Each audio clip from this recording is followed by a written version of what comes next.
Salut la gang de relations aidantes. Alors voici ma première vraie capsule au niveau pédagogique. J'espère sincèrement que vous arrivez à garder le moral et que vous pouvez nécessairement soit vous divertir, vous reposer et être à jour. J'ai beaucoup d'empathie pour vous d'avoir à gérer 7, 8, 9, 10 cours à distance. Donc, mon intention, ça va être de pas que ce soit trop long, je veux pas que ce soit trop lourd, mais que vous puissiez avoir les bonnes informations pour que lorsque va arriver l'épreuve finale, vous allez pouvoir être en confiance. Alors, tel que convenu dans le calendrier que je vous ai envoyé, aujourd'hui, on a une capsule sur la théorie concernant les étapes de la relation aidante. Et on a une capsule aussi concernant, en fait, dans la même capsule, on va aussi voir, on va faire un refresh des types d'intervention, mais approfondir le type d'intervention qui s'appelle la confrontation. Alors, on va démystifier la confrontation. Alors, je vous amène dans votre recueil de notes à la page 10. Alors, on regarde les types les étapes du processus de la relation d'aide.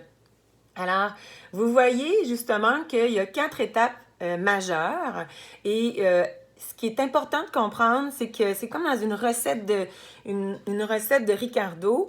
On n'est pas obligé nécessairement de faire 1, 2, 3, 4. Oui, c'est sûr que l'accueil est prioritaire, mais elle va se poursuivre tout au long de notre étape, de notre relation d'aide. Ce que je veux dire par là, c'est que c'est pas couper au couteau chaque étape, c'est qu'on doit tisser à la fois l'accueil, à la fois l'exploration, l'identification du besoin. On peut revenir à un lien de confiance. Donc, c'est important d'y aller avec son feeling, mais qu'on s'assure d'avoir fait toutes les étapes pour être certain que notre relation aidante soit quand même bien construite et soit quand même concrète et aidante, justement, adéquatement, professionnellement.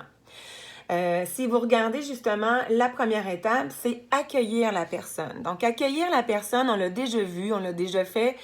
N'oubliez pas de vous mettre dans la peau de votre aidé qui vient demander de l'aide, à qui c'est très difficile aussi soit de décrocher le téléphone, soit de prendre un rendez-vous, soit de décider d'aller rencontrer l'éducatrice ou l'éducateur spécialisé dans un contexte scolaire, par exemple.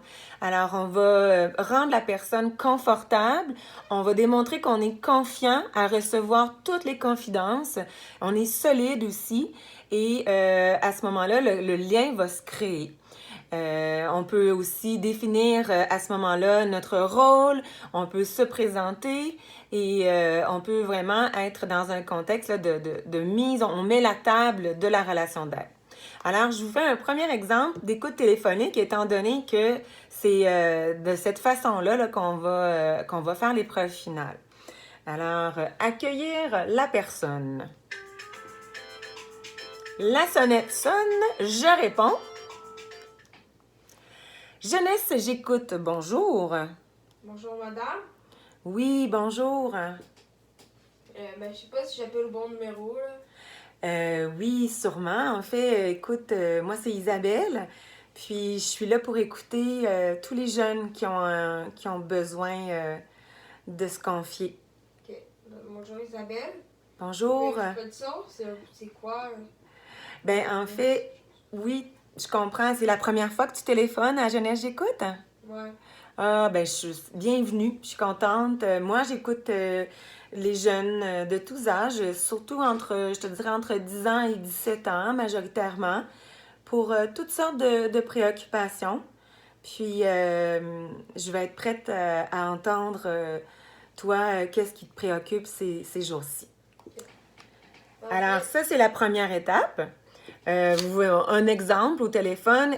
On n'oublie pas que ce lien de confiance-là doit être poursuivi durant toute la durée.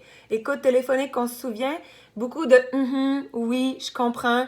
Et le non-verbal va se répercuter par vraiment la tonalité et l'intention qu'on a dans notre verbal. La deuxième étape maintenant, si vous allez à la page 12. Alors, on a explorer l'aspect émotionnel du vécu de la personne. Dans ce cas-ci, on a oui l'aspect émotionnel, mais on a aussi l'aspect informatif. On doit comprendre ce qui se passe.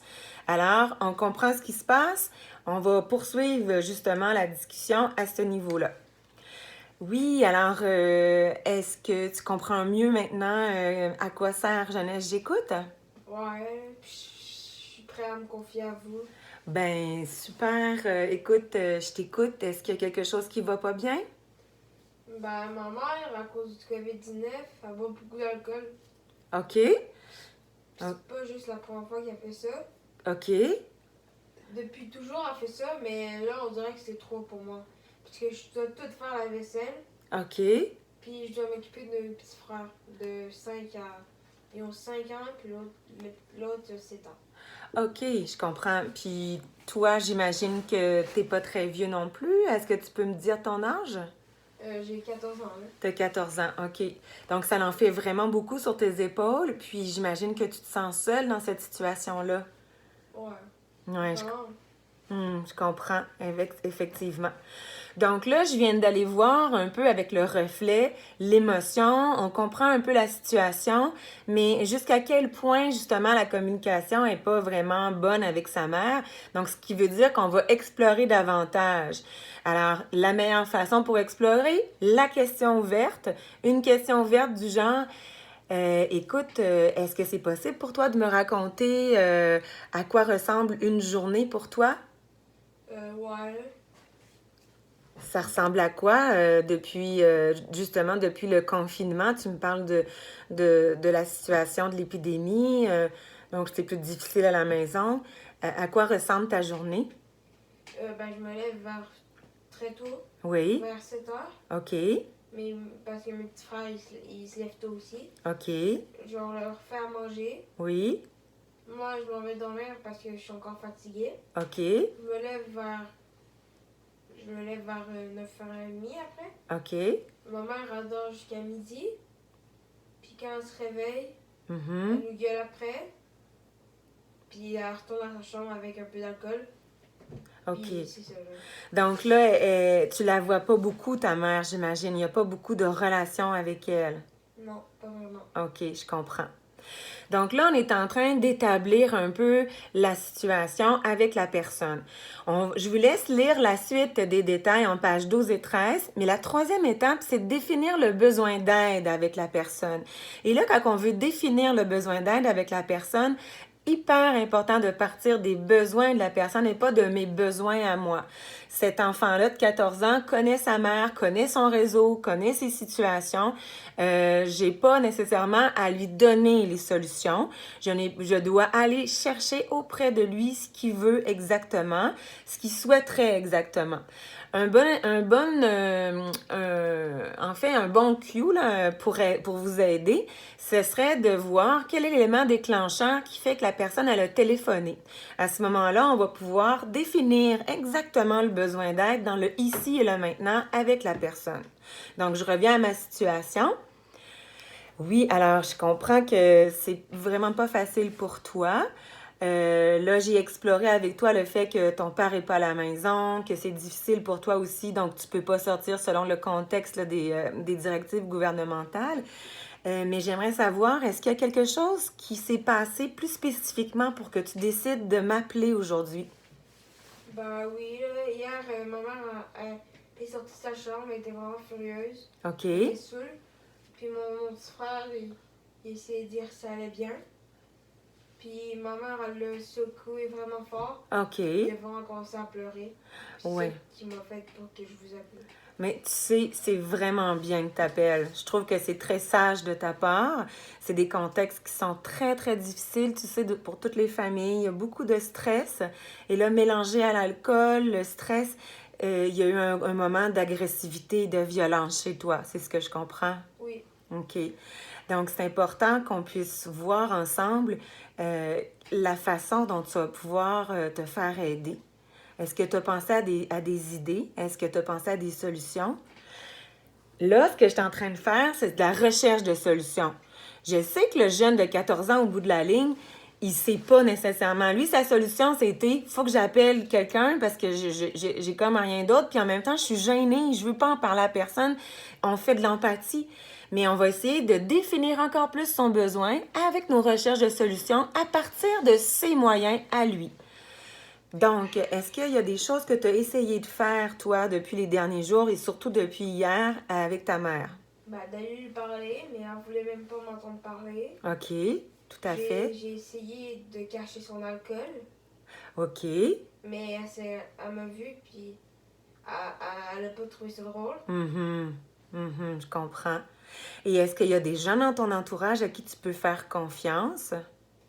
Comme vous le savez, mon père est parti. Je l'ai jamais connu vraiment. Oui, ça c'est pas facile non plus. Ma grand-mère est morte, mon grand-père aussi. Donc, est-ce qu'il y a des gens comme par exemple des voisins, des oncles, des cousins, quelqu'un autour de toi, des amis ou les parents des amis? Oui, les parents de mon meilleur ami. OK. Donc, mais j'ai pas vraiment parlé là. Oui, je comprends. C'est pas évident, hein? On se sent pas bien dans une situation comme ça dans la maison, hein? Ouais, mais je crois qu'il voit là, que ma mère oui. Elle va pas bien. Je comprends. Alors là, on est en train de trouver un moyen. J'imagine qu'il voit parce que le jeune de 14 ans, il doit gamer en ligne, il doit y avoir des crises qui se font à l'arrière, on entend les bruits, on ne le sait pas. Donc, on peut aller dans ce contexte-là. L'important, c'est d'aller jusqu'à notre dernière étape. Et ça ne veut pas dire qu'on va trouver une solution tout de suite. Rappelez-vous, on n'est pas là pour trouver la solution immédiatement. Dites-vous que ce jeune-là, il va avoir fait une étape importante dans sa vie. Oui, il va être encore dans un contexte, un climat épouvantable, mais en même temps, il s'est senti fort de pouvoir téléphoner à Jeunesse J'écoute et on va lui demander justement de peut-être rappeler. Donc, ce qui veut dire, la dernière étape, c'est de conclure et convenir des suites à donner. Ce qui veut dire que dans ce cas-ci, ce que je pourrais faire, par exemple, c'est... Alors, si je comprends bien, peut-être que ton meilleur ami, tu es en bon contact avec ses parents, je peux comprendre? Ouais. OK. Moi, je pense que c'est assez important que tu puisses tisser des liens avec des adultes significatifs autour de toi.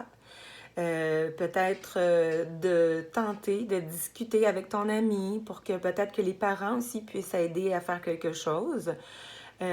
Continuer aussi à protéger tes frères et sœurs. C'est sûr que toi, tu as 14 ans, c'est pas ta responsabilité première, mais il va y avoir des choses importantes à faire dans la suite. Tu sais quoi? Ce que j'aimerais, c'est que d'ici 2 jours, tu puisses me rappeler. Tu peux rappeler au même numéro de téléphone et demander Isabelle.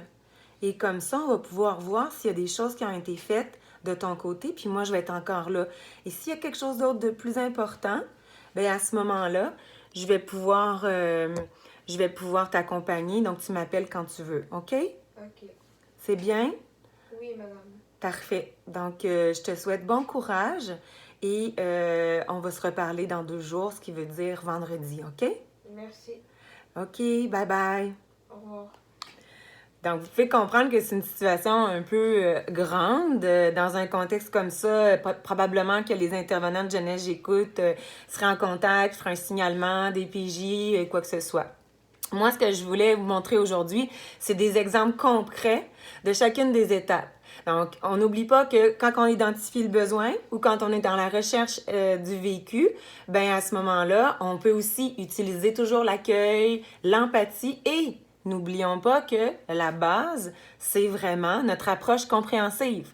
Reflet, reformulation, normalisation, réassurance, soutien, ça c'est notre base. Et ensuite, on va aller faire des questions ouvertes préalablement.